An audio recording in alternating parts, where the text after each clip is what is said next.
7월 17일 오늘의 말씀은 요한계시록 11장 14절에서 19절입니다. 둘째 화는 지나갔으나 보라, 셋째 화가 속히 이르는도다. 일곱째 천사가 나팔을 불매 하늘에 큰 음성들이 나서 이르되 세상 나라가 우리 주와 그의 그리스도의 나라가 되어 그가 세세토록 왕노릇 하시리로다 하니, 하나님 앞에서 자기 보좌에 앉아있던 24장로가 엎드려 얼굴을 땅에 대고 하나님께 경배하여 이르되 감사하옵나니 옛적에도 계셨고 지금도 계신 주 하나님 곧 전능하신 이여 친히 큰 권능을 잡으시고 왕노릇 하시도다. 이방들이 분노하매 주의 진노가 내려 죽은 자를 심판하시며 동선지자들과 성도들과 또 작은 자든지 큰 자든지 주의 이름을 경외하는 자들에게 상 주시며 또 땅을 망하게 하는 자들을 멸망시키실 때로소이다 하더라. 이에 하늘에 있는 하나님의 성전이 열리니 성전 안에 하나님의 언약궤가 보이며 또 번개와 음성들과 우레와 지진과 큰 우박이 있더라. 요한계시록 11장 14절에서 19절 말씀을 함께 묵상하겠습니다. 오늘 본문 14절은 이렇게 시작합니다. 둘째 화는 지나갔으니 보라, 셋째 화가 속히 이르는도다. 이렇게 시작하는 본문에 좀 당혹스럽지요.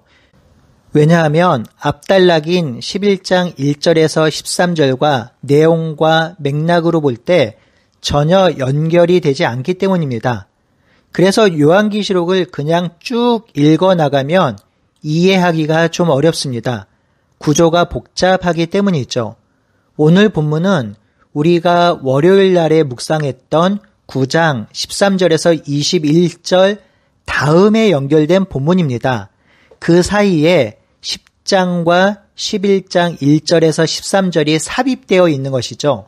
그래서 제가 요한계시록을 묵상할 때 구조를 잘 이해하고 또는 구조를 외우고 있으면 묵상하기가 조금 쉽다고 말씀드렸습니다. 오늘 본문은 조금 짧으니 제가 여러분들에게 요한계시록 구조를 잠시 설명하도록 하겠습니다. 몇 번 되뇌이시면 잘 외워질 것입니다. 1장에서는 요한계시록을 쓴 목적 그리고 예수님의 모습이 기록되고 있습니다. 2장과 3장은 소아시아 7교회를 향한 예수님의 메시지이죠. 칭찬과 권명과 책망이 기록되어 있습니다.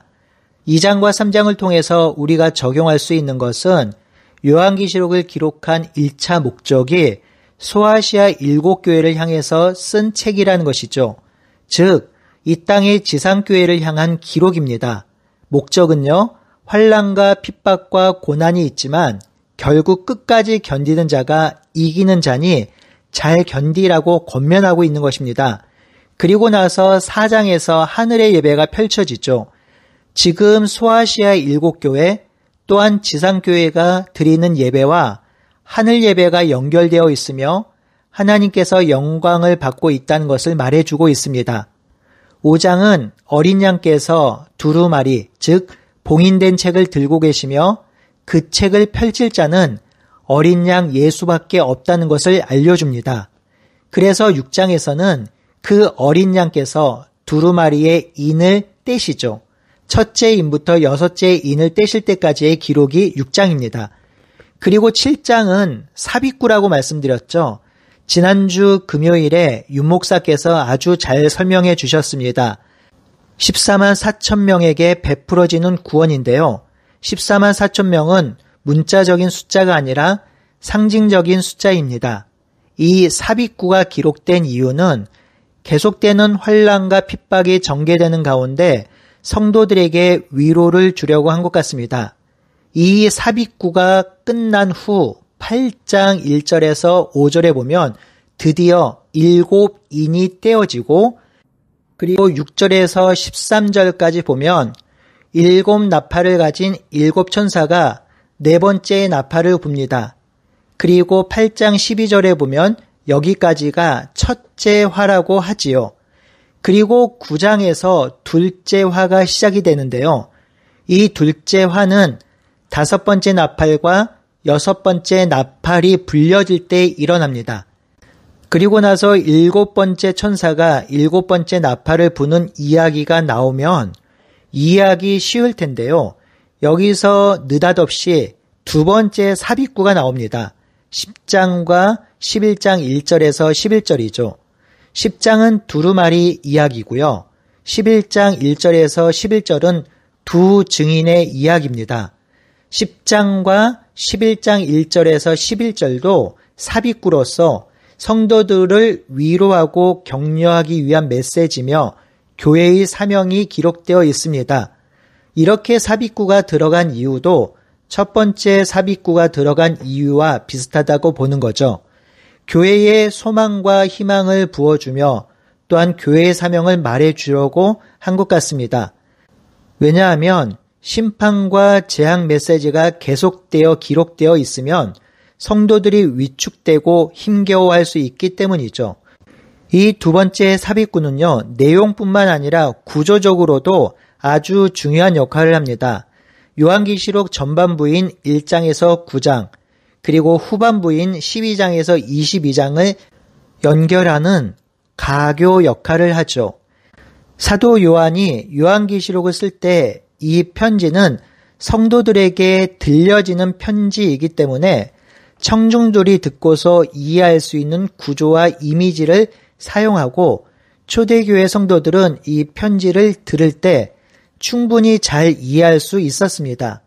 이렇게 두 번째 삽입구가 끝나면 비로소 오늘 본문의 7번째 나팔이 불려지는데요. 이 나팔이 불려질 때 바로 세 번째 화가 이르는 때입니다. 15절에 보면 7번째 천사가 나팔을 불매 하늘에서 큰 음성이 나옵니다. 세상 나라가 우리 주와 그의 그리스도의 나라가 되어 그가 세세토록 왕노릇 하시리로다 라고 찬양합니다. 정말 놀라운 찬양이죠. 여러분, 그리스도 메시아가 어떻게 죽었나요? 십자가에 달려 죽었습니다. 세상은 이 메시아를 죽인 후에 기고만장해졌습니다. 십자가에 달린 예수는 세상적으로 보면 패배자이며 실패자입니다. 하지만 하늘에서 나오는 찬양은 세상 나라가 우리 주와 그리스도의 나라가 되어 그가 왕노릇 할 것이라고 찬양합니다. 초대교회 성도들이 이 고백을 들을 때 얼마나 위로가 되었을까요? 얼마나 큰 소망을 가지게 되었을까요? 이렇게 하늘에서 노래와 찬양이 울려 퍼지니 하나님 앞에서 자기 보좌에 있던 24장로들이 엎드려서 경배합니다. 여기서 24장로들은 구약과 신약을 대표하는 자들이라고 설명을 드렸지요. 이들의 찬양 가사를 들어보십시오. 감사하옵나니 옛적에도 계셨고 지금도 계신 주 하나님 곧 전능하신 이여 친히 큰 영광을 받으시고 왕노릇 하시리로다. 예전에 불렀 가스펠송에 이 찬양 가사로 된 노래가 있었지요. 최근에는 심영진 목사가 지은 우리 주 하나님이란 찬양이 있는데요. 이 가사로 찬양을 만들었습니다. 우리가 예배할 때 몇 번 부른 적이 있는데요.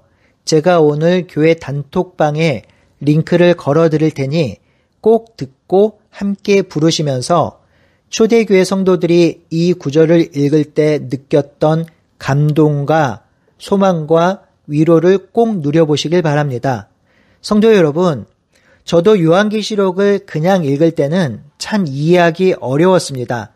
하지만 구조를 이해하고 한 가지 관점으로 요한계시록을 보니 요한계시록이 너무 큰 위로와 소망을 가져다 줍니다.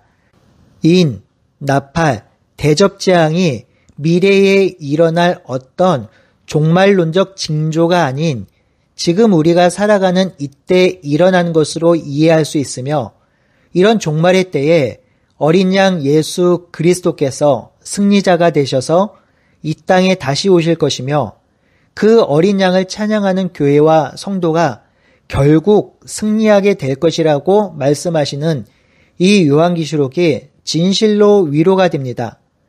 이렇게 죽임당한 어린 양을 찬양하고 경배하자 18절에 이방인들이 분노합니다. 당연한 일이지요. 자신들이 죽인 어린 양을 찬양하고 경배하니 그들이 가만히 있을 수 없는 것이죠. 그래서 분노합니다.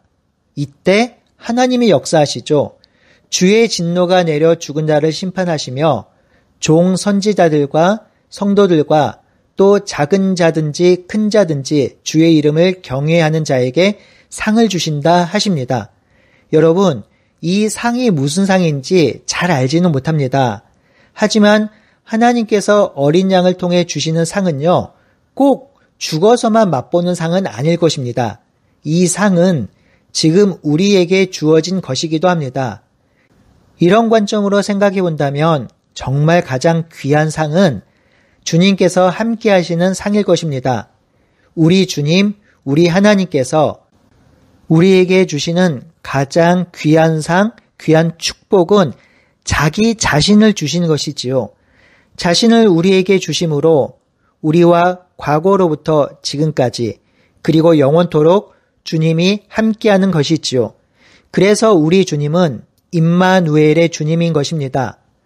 오늘 요한계시록을 묵상하면서 계속 생각해야 하는 것은 초대교회 성도들입니다. 이들의 고난과 핍박 중에 가장 큰 위로와 상은 지금 하나님이 함께 있다는 메시지였을 것입니다. 그때로부터 교회와 함께 하신 하나님이 2000년 교회의 역사 가운데서 우리와 함께 하십니다. 나와 함께 하십니다.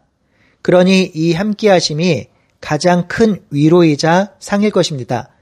이렇게 상을 주시는 이시지만 하나님을 거부하고 그의 백성을 핍박하는 자들, 땅을 망하게 하는 자들을 멸망시킬 때 이 상은 놀랍게 임할 것이라 합니다.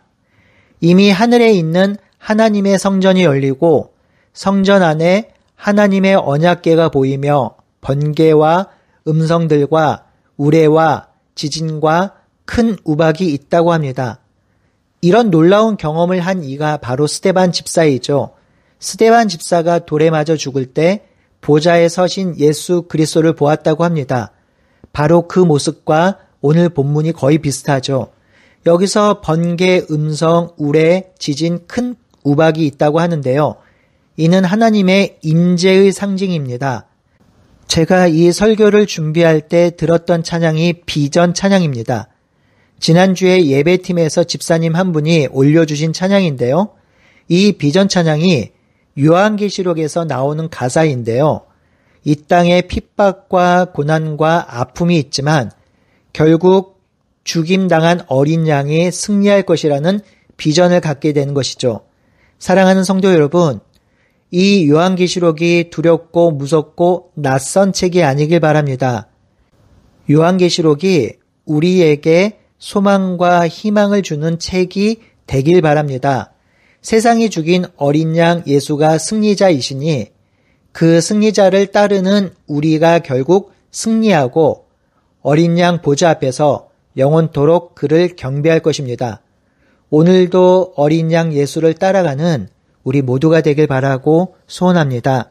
함께 기도하겠습니다. 하나님, 세상이 버리고 세상이 죽인 그 어린 양이 승리자가 되셔서 이 땅에 다시 오실 것입니다. 그 주님이 우리와 함께 하시며 우리들에게 하늘의 위로와 소망을 허락해 주십니다. 오늘 하루도 하나님의 백성으로 그리스도의 제자로 살아가기에 만만치 않은 세상이지만 우리와 함께 하시는 예수 그리스도를 붙들고 이 땅을 넉넉히 승리하며 살아갈 수 있도록 인도하여 주시옵소서. 살아계신 예수님의 이름으로 기도드리옵나이다. 아멘.